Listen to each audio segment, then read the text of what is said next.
When I visited Dr. Brecht at the University of Florida, he was able to share with us a huge amount of research that various scientists were doing to support the fresh produce trade.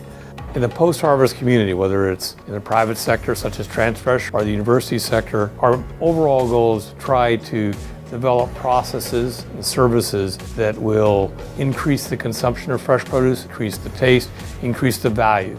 I'm really encouraged to see the level of participation by students working in these labs here with creative ideas that they can explore. Those creative ideas are going to be the ideas of the future, incredibly valuable to support both the research effort as well as the students that are working in those research efforts. One of the things I really love about research is anytime you conduct a project or even conduct an experiment, it always leads to new ideas and new avenues to explore. One area of research that we have expended a lot of effort on has to do with predicting the shelf life of products. And we know as post-harvest scientists that temperature after harvest is the most important factor that determines how the quality changes, how we can maintain the quality of foods. So what we've done a lot of research on is figuring out how, if we know the temperature history of a product at any point during the distribution chain, we can predict its remaining shelf life under certain conditions.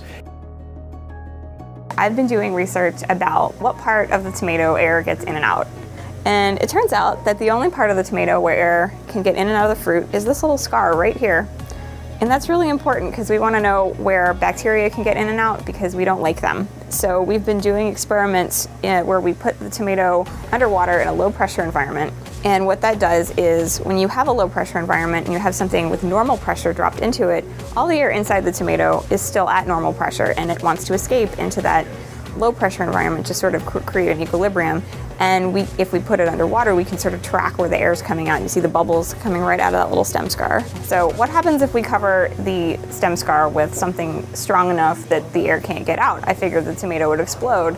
So we covered it up with various kinds of sealant. And what happened instead was that in a lot of cases, the air just punched straight through the sealant rather than make the tomato burst in any way. So that says to me that tomato skin is stronger than most of your conventional Home Depot silicone sealants. The main focus of my lab is we do food safety research, and mainly we focus on food safety of produce. The main commodity we focus on has been tomatoes. This is one of the primary crops grown here in Florida. Right now we're in the process of doing a survey of all the packing houses in the state where we're looking at the effectiveness of their washing process on the tomatoes. And to me, food science is really an awesome field because it's something people can relate to.